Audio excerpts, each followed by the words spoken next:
तो आपकी भरपूर तालियों में अहमद दीन को दावत दूंगा। हमने क्या है वो मेरे साथ निकालिए ज़बूर की किताब उसका 23वां। खुदावंद मेरा जुबान है मुझे कभी ना होगी, वो मुझे हरी हरी चरागाहों में बिठाता है, वो मुझे राहत के चश्मों के पास ले जाता है, वो मेरी जान को बहाल करता है, वो मुझे अपने नाम की खातिर सदाकत की राहों पर ले चलता है। बल्कि मौत के साया की वादी में से मेरा गुजर हो, मेरे दुश्मनों के रूबरू मेरे आगे दस्तरखान बिछाता है। तूने मेरे सर पर तेल मला है, मेरा प्याला लबरेज होता है। यकीनन भलाई और रहमत उम्र भर मेरे साथ साथ रहेंगी और मैं हमेशा खुदावंद के घर में सुकून करूंगा। खुदा का कलाम का बड़ा अवसर जाने पर खुदावंद की तरफ से पैसे इकट्ठे हो सकते हैं। किसने लिखा और इसके अंदर क्या बात हो रही है? इसको दाऊद नबी ने लिखा। वो एक चरवाहा थे, वो चरवाहे और भेड़ के रिश्ते से अच्छी तरह से वाकिफ थे। उन्होंने इसके अंदर पूरे टेक्स्ट के साथ ये खुदा के साथ बातें लिखी गई है, खुदा के ऊपर तवक्कुल करके, और ये इसके अंदर खुदा का रूह उनको गाइड करता है। खुदावंद मेरा जुबान है मुझे कमी ना होगी। यहाँ पर दाऊद नबी खुदावंद को अपना जुबान मानते हुए कह रहे हैं, अगर खुदावंद मेरा जुबान है, मेरा जुबान है, तो मुझे किसी चीज की कमी नहीं, मेरी हर ज़रूरत खुदा पूरी करेगा, मेरी हर ज़रूरत खुदा मुहैया करेगा। अगर हम इसके सेकंड सेंटेंस को देखें, मुझे कमी ना होगी, इसके ऊपर मेरे पास एक मिसाल है, एक स्टोरी है। एक बादशाह था, उसने अपने गांव में ऐलान करवाया कि जिस चीज को जो कुछ चाहिए वो मेरे पास आके ले जाए। वहाँ पे काफी लोग आए और उनमें से एक छोटी सी बेटी भी आई और वो काफी देर से खड़ी थी। उस बादशाह ने सोचा कि काफी देर से खड़ी है। उस बादशाह ने उस बेटी से जाकर पूछा, ऐ बेटी तुझे क्या चाहिए? क्या जो चीज तुझे चाहिए वो मेरे पास मौजूद नहीं तो मैं तुझे मंगवा देता हूँ। लेकिन उस बच्ची ने कहा कि मेरे पास मैं अकेले बताऊंगी जब ये सब लोग चले जाएंगे। तब जब सब लोग चले गए, बादशाह उसके पास आया और उससे पूछा कि ऐ बेटी तुझे क्या चाहिए? उस बादशाह ने कहा मुझे तो चाहिए। उस बादशाह ने कहा मुझे लेकर तू क्या करेगी? और उस बच्ची ने कहा कि अगर मेरे पास बादशाह है, मेरे पास दुनिया की हर चीज है, मेरे पास मैं जिस चीज को ऊपर हाथ रखूंगी मैं वो चीज मेरी हो जाएगी। और उस बादशाह से मुराद हमारा खुदा है, हमारा चरवाहा है, और उस बेटी से मुराद हम है कि जो जब हमारे पास चरवाहा होता है, जब हमारे पास खुदावंद होता है, हमारे पास दुनिया की हर चीज होती है। हम खुदा से जो कुछ मांगते हैं वो हमें देता है। खुदा बस ये चाहता है कि मेरी कोई सी इंतजार में रहता है कि मेरी भेड़ मुझसे मांगे मैं उसको मुहैया करूं। वो मुझे हरी हरी चरागाहों में बिठाता है, वो मुझे राहत के चश्मों के पास ले जाता है। यहाँ पे लफ्ज़ वो सेकंड सेंटेंस में खुदावंद और चरवाहे को बयान करता है। लफ्ज़ हरी हरी चरागाहों की खूबी को बयान करता है। हरी हरी आमतौर पर खुशहाली, जिंदगी और हरियाली। मेरा चरवाहा मुझे ऐसी चरागाहों में लेके जाता है जहाँ जिंदगी है, जहाँ ग़ज़ा की कमी नहीं, जहाँ कहर नहीं। मेरा चरवाहा मुझे खुशहाली की तरफ लेके जाता है, वो मुझे राहत के चश्मों के पास ले जाता है। यहाँ पे लफ्ज़ सोच चरवाहे और खुदावंद को बयान करता है। लफ्ज़ राहत चश्मों की क्वालिटी को बयान करता है। चश्मे तो काफी तरह के होते हैं, जैसे मीठे पानी के, ठंडे पानी के, नमकीन पानी के, लेकिन ये चश्मे राहत के चश्मे हैं। राहत से मुराद सुकून के चश्मे। मेरा चरवाहा मुझे ऐसी जगह पे लेके जाता है जहाँ राहत है, जहाँ सुकून है, कोई परेशानी नहीं, कोई मुश्किलात नहीं, कोई बीमारी नहीं। मेरा चरवाहा मुझे ऐसी जगह पे लेके जाता है जहाँ मेरी लाइफ रिलैक्स फील करे। वो मेरी जान को बहाल करता है, वो मुझे अपने नाम की खातिर सदाकत की मेरी जान से मुराद सोच की कुव्वत अता करता है, मुझे दोबारा खड़े होने की कुव्वत अता करता है। वो मुझे अपने नाम की खातिर सदाकत की राहों पर ले चलता है। यहाँ पे लफ्ज़ खुदावंद और चरवाहे की तरफ इशारा करता है, अपने नाम की खातिर। हमारा चरवाहा जो है वो जानता है कि ये भेड़ मेरी है, ये मेरे नाम से जानी जाती है, इसकी पहचान मुझसे है। वो इसलिए हमें अपने नाम की खातिर सदाकत की राहों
इशारा करता है।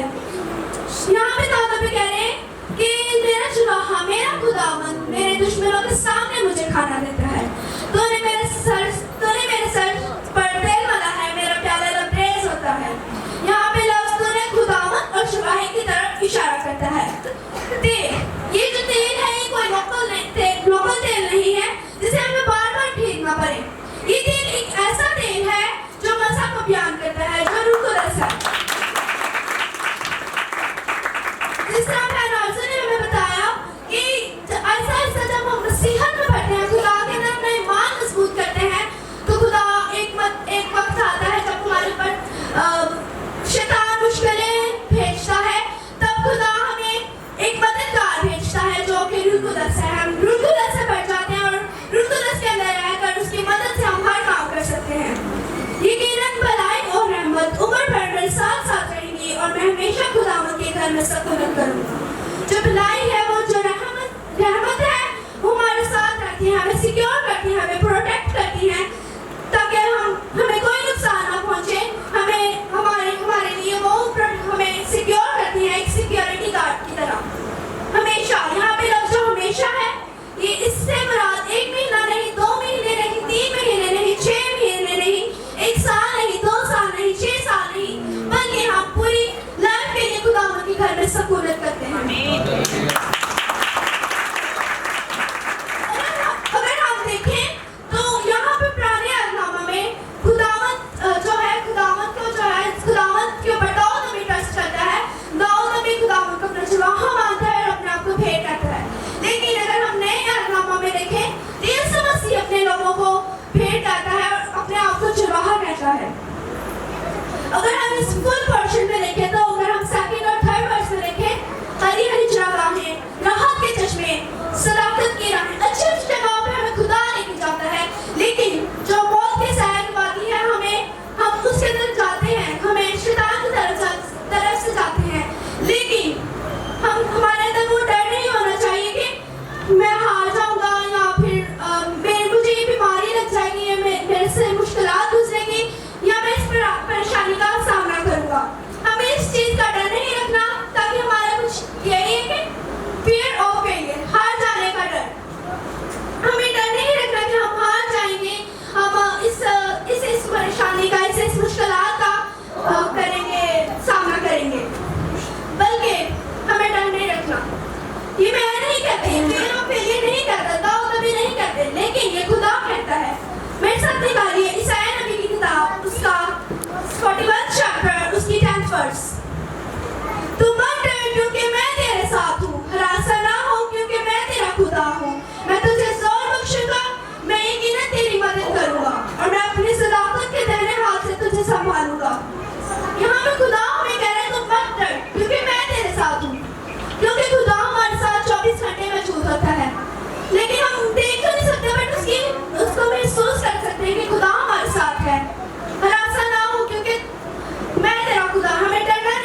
भी नहीं है।